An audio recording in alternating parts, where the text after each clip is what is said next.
Hello everyone, welcome back. In this video, we are going to discuss plastids.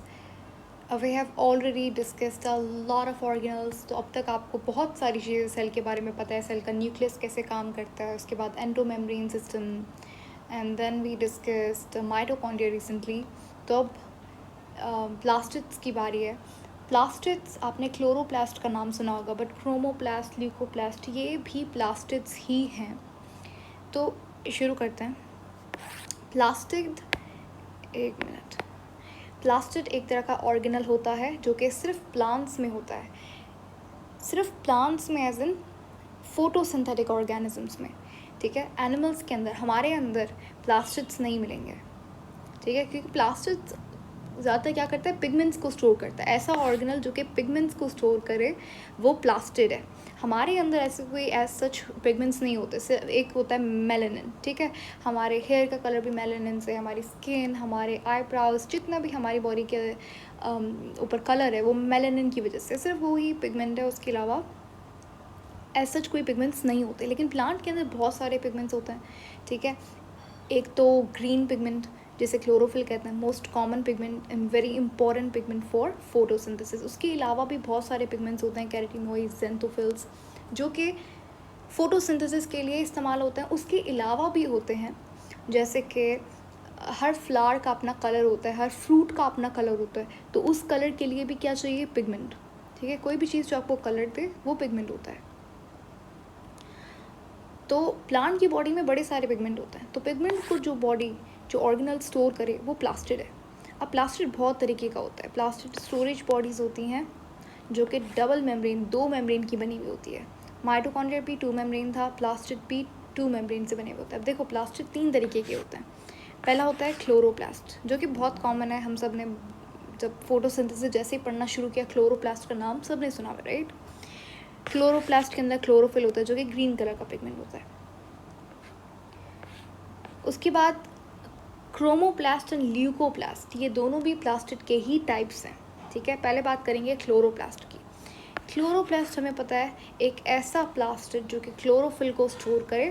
Chloroplast एक ऐसा organelle है, खुद एक ऐसा प्लास्टिड, ये सब इन्हें मैं ऑर्गेनल्स ही कहूँगी. ठीक है, तो क्लोरोप्लास्ट एक ऐसा ऑर्गेनल है जहाँ पे फोटोसिंथेसिस होता है. ठीक है, क्लोरोप्लास्ट का स्ट्रक्चर, अगर आपको फोटोसिंथेसिस थोड़ा आता है तो क्लोरोप्लास्ट क्या है, डबल मेम्ब्रेन स्ट्रक्चर होता है. इस तरीके से उसके सैक लाइक स्ट्रक्चर्स पड़े होते हैं जिसे क्या कहते हैं, थैलाकॉइड.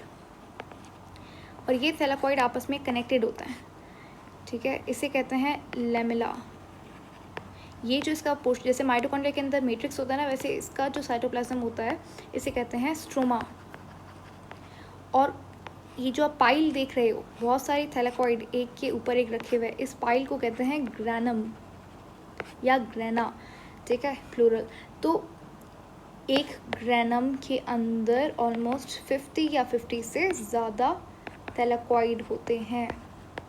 ये होता है बेसिक स्ट्रक्चर क्लोरोप्लास्ट का. अब हमें पता है फोटोसिंथेसिस क्लोरोप्लास्ट के अंदर होता है ना. कैसे होता है फोटोसिंथेसिस के 2 स्टेप्स थे. एक था लाइट रिएक्शन, ठीक है, और एक होता था डार्क रिएक्शन. लाइट रिएक्शन होता है थैलाकॉइड की मेम्ब्रेन के अंदर, थैलाकॉइड के अंदर नहीं, थैलाकॉइड की मेम्ब्रेन के अंदर. ठीक है, ये थैलाकॉइड का ल्यूमेन है, ये थैलाकॉइड की मेम्ब्रेन है. यहाँ पर जो रिएक्शन होता है ये लाइट रिएक्शन है. लाइट रिएक्शन से क्या बनता था, ATP बनता था और NADPH बनता था. ये NADPH और ATP, सो सॉरी, ये NADPH2 और ATP कहाँ पे इस्तेमाल होते थे, डार्क रिएक्शन के अंदर इस्तेमाल होते थे. डार्क रिएक्शन एक साइकिल है. ठीक है, जिसे क्या कहते हैं, केल्विन साइकिल या फिर C3 साइकिल. ये साइकिल कहाँ पे होती थी, स्ट्रोमा के अंदर. तो मैंने आपको ऑलमोस्ट एक बहुत बेसिक सा ओवरव्यू दे दिया फोटोसिंथेसिस का. ठीक है, तो अब आपको पता लगे कि अच्छा क्लोरोप्लास्ट के अंदर फोटोसिंथेसिस होता है. उसके बाद एक आपके पास प्लास्टिड होता है क्रोमोप्लास्ट. ठीक है, क्रोमो का मतलब होता है पिगमेंट. ये एक ऐसा प्लास्टिड है जिसके अंदर सॉल्युबल पिगमेंट्स, देखो पिगमेंट्स 2 तरीके के होते हैं. एक होता है फैट सॉल्युबल पिगमेंट्स, एक होते हैं water soluble pigments. Very important. एक होते हैं फैट सॉल्युबल पिगमेंट्स, दूसरे होते हैं वाटर सॉल्युबल पिगमेंट्स. जितने भी प्लांट के अंदर वाटर सॉल्युबल पिगमेंट्स होते हैं वो स्टोर्ड होते हैं वैक्यूल के अंदर. जनरली सेंट्रल वैक्यूल के अंदर, और जितने भी फैट सॉल्युबल वैक्यूल्स होते हैं वो प्रेजेंट होते हैं प्लास्टिड के अंदर, ठीक है। अब प्लास्टिड तीन तरीके के हैं। पिगमेंट्स आपको मिलेंगे क्लोरोप्लास्ट एंड क्रोमोप्लास्ट के अंदर, ठीक है। क्लोरोप्लास्ट के अंदर आपको क्लोरोफिल मिलेगा, ठीक है, और बाकी ये भी फैट सॉल्युबल है, बाकी जितने फैट सॉल्युबल पिगमेंट्स हैं वो कहाँ पे मिलेंगे आपको, क्रोमोप्लास्ट के अंदर। बाकी सारे, ये भी फैट सॉल्युबल है, ये भी फैट सॉल्युबल है, दोनों आपको कहाँ पे मिलेंगे, मतलब क्लोरोफिल फैट सॉल्युबल पिगमेंट है, और क्रोमोप्लास्ट के अंदर फैट सॉल्युबल पिगमेंट्स होते हैं जैसे कि ज़ेंथोफिल, कैरोटीनॉइड, ठीक है। क्रोमोप्लास्ट खुद एक पिगमेंट नहीं है, क्रोमोप्लास्ट के अंदर फैट सॉल्युबल पिगमेंट्स होते हैं। अच्छा, उसके बाद क्रोमोप्लास्ट स्टोर करता है fat soluble pigment other than chlorophyll, ठीक है, जैसे कि ज़ेंथोफिल, कैरोटीनॉइड, ये आपने नाम सुना होगा, फोटोसिंथेसिस के अंदर आपने पढ़ा होगा, थैलेक्वाइड की मेम्ब्रेन के अंदर तरीके से फोटो सिस्टम्स पड़े होते थे, है ना, फोटो सिस्टम 2, फोटो सिस्टम 1, ठीक है। फोटो सिस्टम इनके अंदर क्या होता था, यहाँ पे इस तरीके से पिगमेंट्स पड़े होते थे, ये होता था आपका लाइट रिएक्शन, और ये एंटीना कॉम्प्लेक्स या फिर लाइट हार्वेस्टिंग कॉम्प्लेक्स। एंड यहाँ पे लाइट रिएक्शन के अंदर क्लोरोफिल ए पड़ा हुआ था, क्लोरोफिल ए के मॉलिक्यूल्स थे, बाकी ये जितने हैं ये ज़ेंथोफिल, कैरोटीनॉइड, क्लोरोफिल बी, ये सब होता था, ठीक है। तो क्लोरोप्लास्ट क्रोमोप्लास्ट के अंदर क्या स्टोर होता है, पिगमेंट्स स्टोर होते हैं। कौन से पिगमेंट्स, फैट सॉल्युबल पिगमेंट्स। उसके बाद एक टाइप आता है ल्यूकोप्लास्ट के अंदर, ल्यूकोप्लास्ट। तो ज़रूरी नहीं कि प्लास्टिड के अंदर पिगमेंट्स ही स्टोर हों, प्लास्टिड स्टोरेज बॉडीज़ हैं जो कि पिगमेंट को भी स्टोर करती हैं, कौन कौन सी, क्लोरो एंड क्रोमो। लेकिन ल्यूकोप्लास्ट स्टोर ज़रूर करती है लेकिन पिगमेंट्स को नहीं, कुछ और चीज़ों को, जैसे कि प्रोटीन को। जो प्लास्टिड, जो ल्यूको का मतलब होता है कलरलेस, ठीक है, ये जो है ये पिगमेंट्स हैं, पिगमेंट स्टोरेज बॉडीज हैं, तो ऑफकोर्स इनका कलर होगा, इनका ग्रीन कलर होगा, इनका कुछ भी कलर हो सकता है, कैरोटीनॉइड येलोइश और ऑरेंज होता है, तो इनका कलर होगा। लेकिन ल्यूकोप्लास्ट के पास पिगमेंट नहीं है, अगर आप पिगमेंट नहीं है तो इनके पास कलर भी नहीं होगा। तो इस वजह से ल्यूकोप्लास्ट क्या होती हैं, कलरलेस बॉडीज़ होती हैं। उसके बाद जो ल्यूकोप्लास्ट प्रोटीन को स्टोर करे वो होगा एल्यूरोप्लास्ट। एल्यूरो वर्ड इस्तेमाल होता है प्रोटीन्स के लिए। देन जो फैट को स्टोर करे वो होता है elaioplast, and elaio is a word use for fat.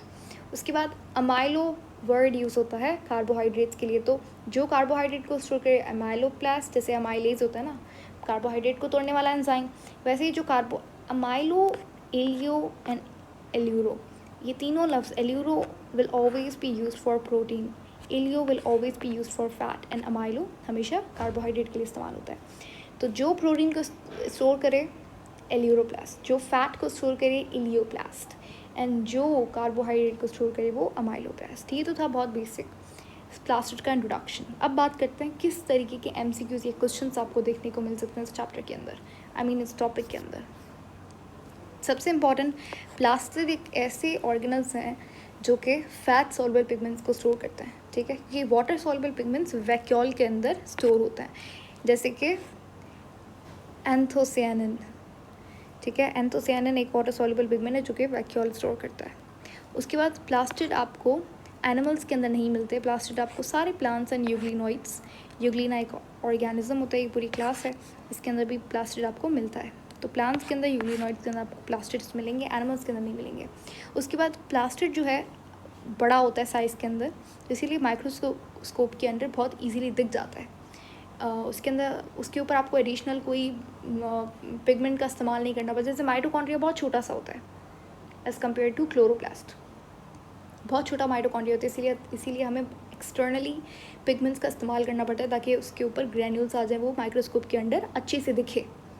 लेकिन प्लास्टिड बड़ा होता है पहले से, अच्छे से आपको दिख जाएगा माइक्रोस्कोप के अंदर भी। देन प्लास्टिड्स जो है वो इंटर कन्वर्टेबल होता है, इसका मतलब ये है कि क्लोरोप्लास्ट क्रोमोप्लास्ट के अंदर कन्वर्ट हो सकता है। देन इमेच्योर कलरलेस प्लास्टिड, जो प्लास्टिड इमेच्योर होता है, यानी कि अभी भी जो अब जैसे लाइसोसोम था ना, अनयूज लाइसोसोम, पहला जो प्राइमरी लाइसोसोम जिन्हें कहते थे हम लोग, वैसे ही प्लास्टिड होता है। प्लास्टिड जब इमेच्योर होता है उसके अंदर पहले पिगमेंट नहीं होता, और वैसे प्लास्टिड को हम लोग क्या कहते हैं, बाद में पिगमेंट उसके अंदर इंडल्ज होता है, बट पहले पिगमेंट नहीं होता, एक्यूमुलेट होता है। तो उस प्लास्टिड को, जो कि इमेच्योर प्लास्टिड, उसे कहते हैं प्रोटोप्लास्टिड। ठीक है, प्रोटोप्लास्टिड क्या है? देखो, एक टिश्यू का टाइप होता है जिसे कहते हैं मेरिस्टेमेटिक टिश्यू। मेरिस्टेमेटिक, हमारी बॉडी के अंदर स्टेम सेल्स होता है ना, हमारी बोन के अंदर, अगर आपको पता हो, हमारी बोन के अंदर स्टेम सेल्स होते हैं। स्टेम सेल्स ऐसे सेल्स होते हैं जो कि हमेशा डिवीजन करते रहते हैं, सेल डिवीजन करते रहते हैं। उन स्टेम सेल से किसी भी टाइप का सेल बन सकता है। जैसे आरबीसी से हमेशा आरबीसी बनेगा, राइट, लेकिन स्टेम सेल से किसी भी टाइप का सेल बन सकता है। उससे आरबीसी भी बन सकता है, डब्ल्यूबीसी भी बन सकता है, स्पर्म भी बन सकता है,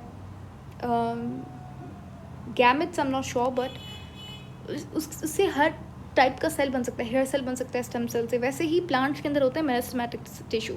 मेरिस्टेमेटिक टिश्यू वो सेल होता है जो कि पूरी ज़िंदगी, उसके पास एबिलिटी होती है पूरी ज़िंदगी वो डिवाइड कर सकता है। ठीक है, तो मेरिस्टेमेटिक टिश्यू एक टाइप का मेरिस्टेमेटिक टिश्यू होता है जिसे कहते हैं प्रोटोप्लास्टिड, और प्रोटोप्लास्टिड से ही प्लास्टिड बनता है। ठीक है, प्रोटोप्लास्टिड इमेच्योर प्लास्टिड होता है। ठीक है, जैसे आपको अब समझ आता है कि जैसे कि मेरिस्टेमेटिक टिश्यू है, ये मेरिस्टेमेटिक टिश्यू यहाँ से बना प्रोटोप्लास्टिड। ठीक है, अब ये प्रोटोप्लास्टिड क्या है? Immature plastid. अब ये मेच्योर होगा तो ये प्लास्टिड में कन्वर्ट हो जाएगा, सिंपल। अच्छा, उसके बाद क्लोरोप्लास्ट कन्वर्ट हो सकता है क्रोमोप्लास्ट के अंदर। जब क्लोरोप्लास्ट थोड़ा पुराना हो गया, अब उसका ग्रीन पिगमेंट क्लोरोफिल अब काम का नहीं है, तो क्या होता है कि ये कन्वर्ट हो जाता है क्रोमोप्लास्ट के अंदर, जो कि यहाँ पे हमने आपको बताया भी था कि इंटर कन्वर्टेबल होता है।